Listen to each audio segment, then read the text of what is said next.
Good morning from Charleston, South Carolina. Today we're working on urban problems with a young bloodhound, Xena. In particular, what we're working on is getting into contamination, distraction, loud noises, and also big hard surface transitions.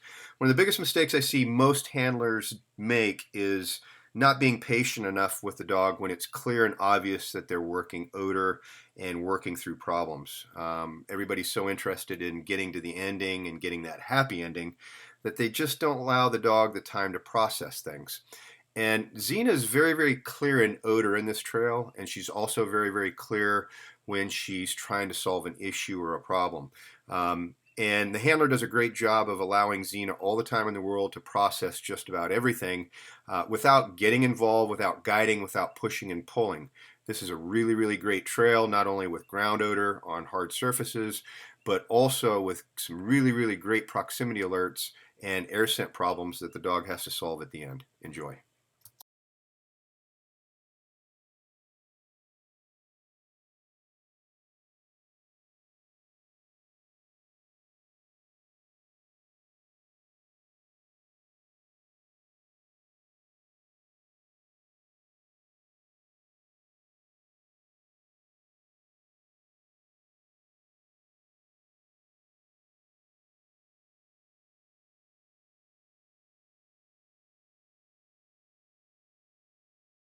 This area here is a perfect example of where patience is absolutely necessary. It's obvious the dog has odor, but the odor is not fixed to the ground. It's a pretty windy day, and we have these big pockets where the odor is blowing into.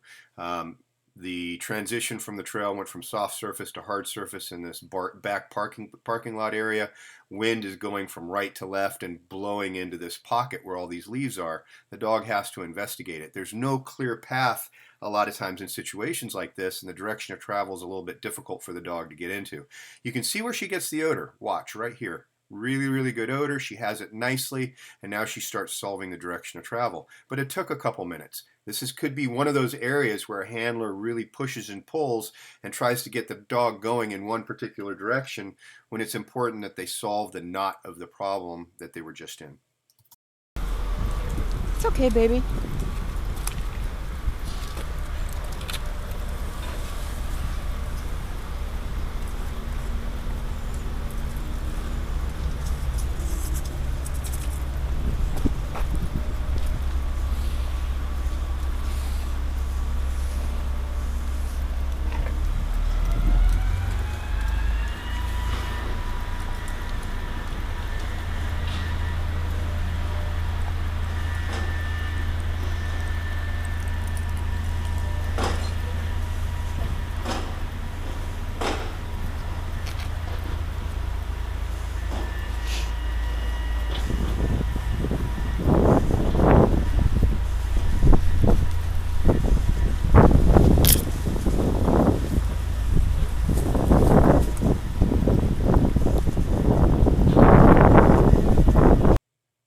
Okay, Xena gives a great proximity alert here. The head came up, ears propped forward. She pulls off to the right to get into this blown odor, but it ends and she has to head back towards the track. But as she gets onto the track, the proximity alert comes back. She increases in speed, big head pop there, and she heads towards the fence where she detects the scent source. She's conflicted. She has track. She also has scent on the other side. She's a little unsure about how to deal with it. Ultimately, she takes the track and starts to follow it around. The problem is she's going to get another big air scent, which pulls her off the track and creates some situations that she has to solve. Pay attention really closely to how she works this.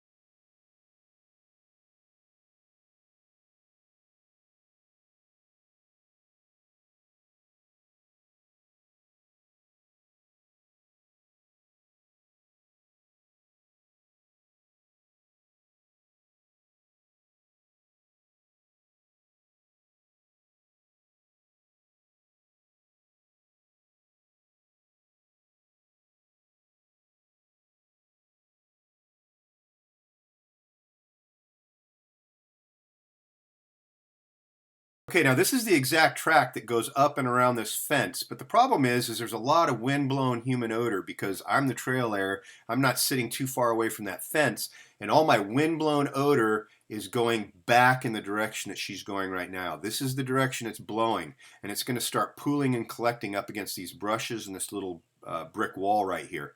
You're also going to be able to see very clearly where all the scent ends because Xena just can't go any further. The problem is we have a big strong pocket of odor right here in all this brush around this wall. She's processing it, she just doesn't know how to get through it. The reason why she doesn't know how to get through it is there's no longer any track here, number one, and then number two, there's no scent cone for her to work into. The thing that we have to remember is that human odor, blown human odor, when it's fresh, will always trump track odor. This is what the dogs will always want to work as a priority because fresh human blown odor always means that the source is near. This is why the dogs always gravitate to it first. One of the nice things about Xena here is watching her tail set. When that tail starts dropping, she's starting to run out of odor. It's very, very clear when she runs out. Head comes up, she's looking around, really has nothing. But what I really like is how she continues to detail this area and never really quite gives up. The whole process takes several minutes, and the handler never really gets involved. She just lets her work, pays attention to what she's doing, but just really kind of stays away and out of her business, not talking, not pulling, and absolutely not pushing.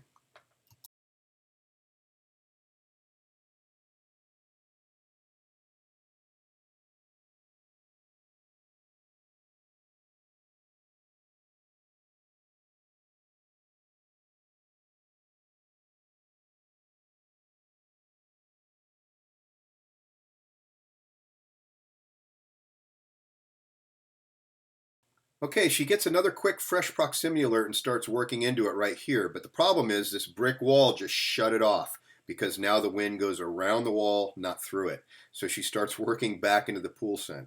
Very, very difficult situation for a young dog to have to deal with, but she's doing really a great job of never quitting or giving up. This situation right here is not her quitting or giving up. This is her waiting for another wind scent. It's important to be able to understand the difference between giving up and trying to air scent something after an air scent was just taken.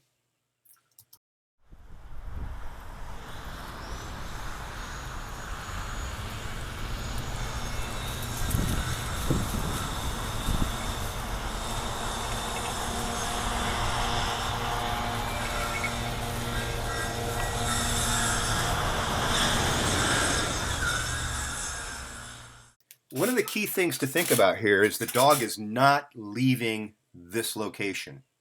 It's not going anywhere else. It's not hunting. It's not traveling all over the parking lot. It's staying right here. This is an FBI clue that this is the ending of your scent. Now look at this. Another little proximity alert. Just came hard, increased her speed, but she starts chasing the odor towards the car and the wall, and you're going to see it run out one more time.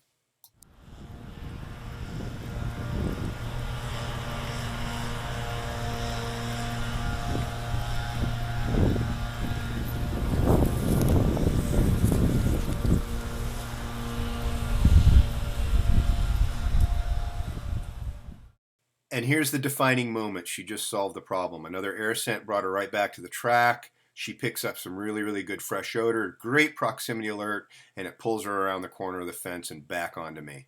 This is where it all ends. Now, the absolute key to this entire trail and everything that happened here was that it's all self-discovery. The dog learned on its own how to solve this problem without any guidance or help from the handler. It took a long time to run this very, very short trail, but the value and the payoff is huge and incredibly high because the dog did everything by itself without help. The key to that is the dog learned from it. If the handler would have got involved and stopped the dog and moved it any direction where the dog didn't do on its own naturally, what the dog would have done is defaulted to what the handler was doing, pay attention to the handler, and it's like literally starting over a new trail.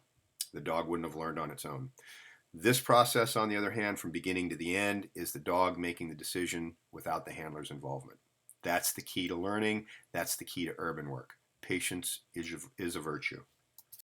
Thanks for watching, folks. I hope you enjoyed this GA Canine training video. If you want more of them, make sure you check out my YouTube page. More importantly, if you want to learn how I do things and what the foundation for my entire philosophy is all about, make sure you check out my brand new book. It's called The Tao of Trailing. It goes really into this transition from trailing to air scent, pool scent, and a lot of situations that we're dealing with in just this track. It's available at www.gacanine.com.